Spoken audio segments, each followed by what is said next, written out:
Hello, dear ones, it's Hannah. I'm coming to you at night with my light because I wanted to get this video out to you for the weekend.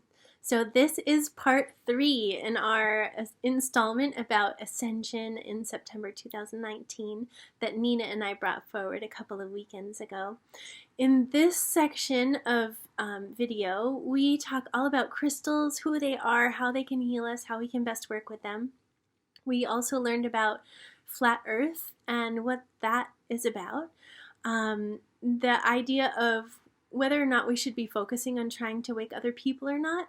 And then also about channeling universal energy through you when working with others instead of using your own energy, and how to best do that so that you don't deplete yourself. So enjoy.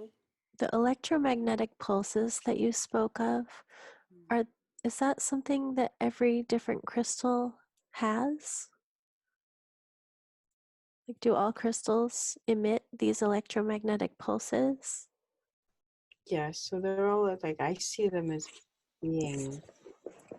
They're all living beings, and they all have a different frequency that can affect the world around it. And these pulses they emit in different ways, and the different facets and faces and shapes that they create, that they have, has a specific and different effect for whoever's using it. No, the shapes and the facets that they have specific uses, which can be tailored to whoever's needing to use them. And how do you do that? It's like the ones that have flat faces, like have a bigger window, are more attuned to giving you like the bigger picture about something. So I would tune into the individual person and their issue and tailor it to the crystal. So there's so many different types of crystals that have different shapes and points and facets and like the number of points. So you would need to really tailor the specific crystal to the specific issue, which can take a long time. So the work is laborious. And Is it harmful to polish a crystal? Like, many crystals that we have now have been polished to have certain facets, or have been tumbled or made into certain shapes. How does that change a crystal? It can, if you had a crystal that originally didn't have a point and you made it into a point, it would help move the energy into a more streamlined shape. It doesn't necessarily damage the potency of the crystal. But it changes the effect that it has. Yeah. Okay. So it's not harmful. It No. just the shape a crystal holds currently is indicative of the effect that it has. Yeah. Okay. So she saw a post on social media the other day that was about flat earthers and how people get so much enjoyment out of making out that flat earthers are insane in some way, but really they're just channeling the idea of these different kind of landscapes and these different places that are in the different layers of the universe. The planet Earth is round in how we would see it, but really there are many other places where there are different worlds that are many different shapes and sizes. It's really for her to understand and see that her natural instinct towards all that isn't, yes, the planet Earth is round, but it's not so insane to believe that places and planets can be different. Is the earth hollow? Or are the people that believe that the earth is hollow or there are other civilizations inside the earth, is that also channeled information of other parallel realities or existences? So the Earth has tunnel systems that move. It's not entirely hollow. It has, so like the Earth has civilizations that have inhabited it inside for millions and millions of years. Yeah, there are a lot of species that are living inside the Earth that we have no idea about on the surface.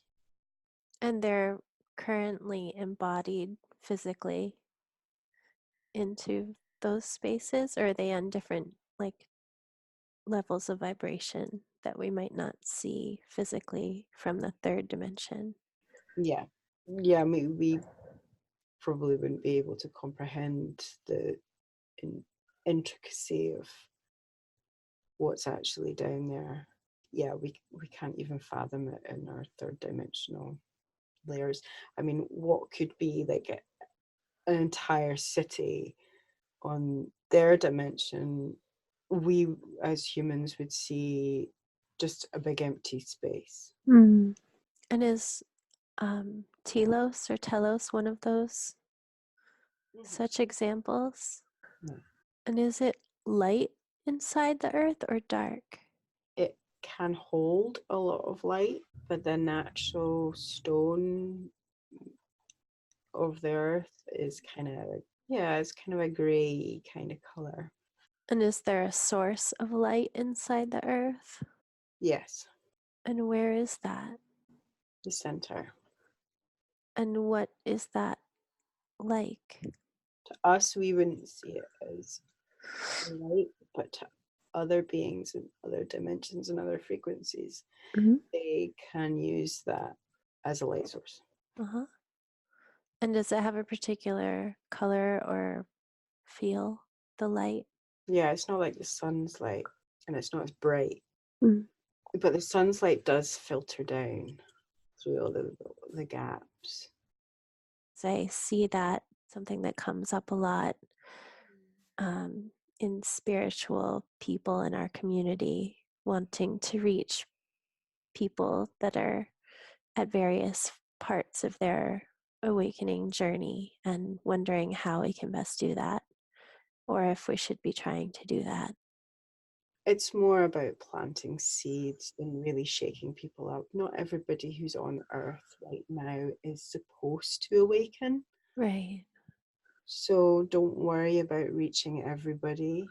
But certainly because you're both dealing with such high vibrational work, and the language that's used and comes through with this work can sometimes be, Inaccessible. yes, to people Mm-hmm. who, so maybe sometimes the language can be tailored to help plant seeds, with people who, are not quite there yet, and that will maybe assist their soul on their soul's path, as opposed to really shaking and waking people up. However, you will both be drawing in people who are on the ascension path and on the awakening path as well. Um, and you will be helping raise their vibration because this work does that. Yeah, don't be so concerned about trying to wake everyone up. That's not the point. How can we effectively tap into and use the universal healing energy so that we don't get burned out from our sessions? Yeah, this is something that not enough practitioners know about or use. And a lot of practitioners don't really tap into.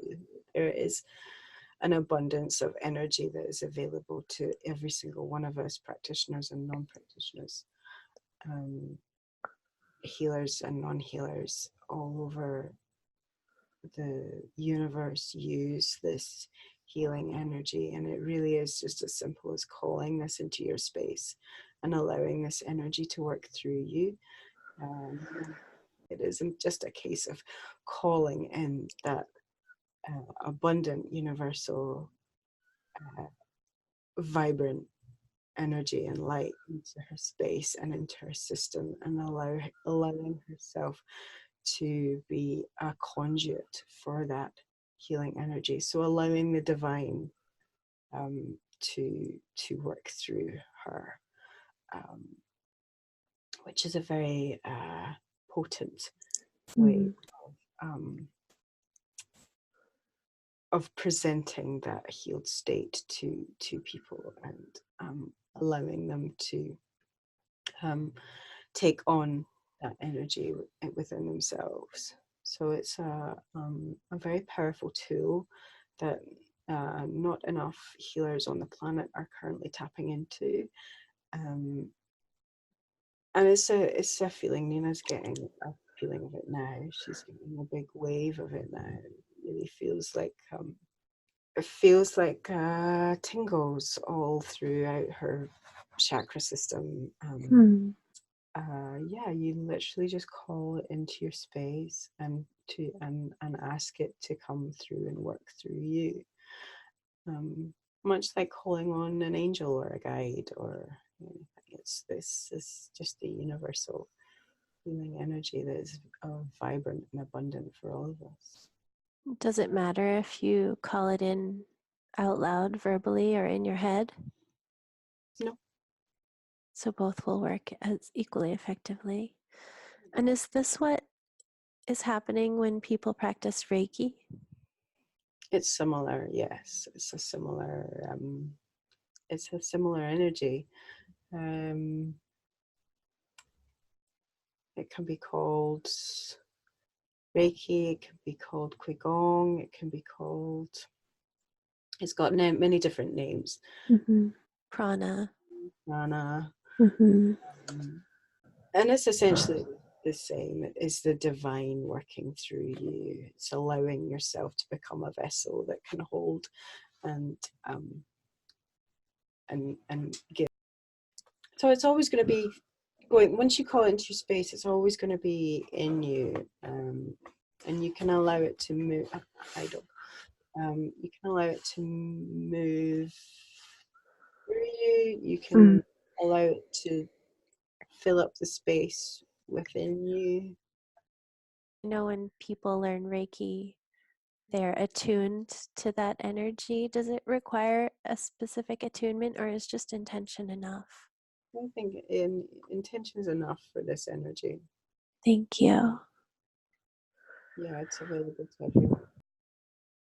So I hope you found this video helpful. We will continue to bring forth information for the collective every now and then. So if you have any ideas of particular things you'd love to hear about in the future or you've been wondering about, then feel free to post them below this video. Also, we are quantum healers, and so my name is Hannah. I work in Maine in the United States, but I can see people all over the world, and I would love to talk to you. So if you have any interest in reaching out to have a BQH session for yourself, I'll list my website below. Please feel free to reach out anytime. I'd love to talk to you.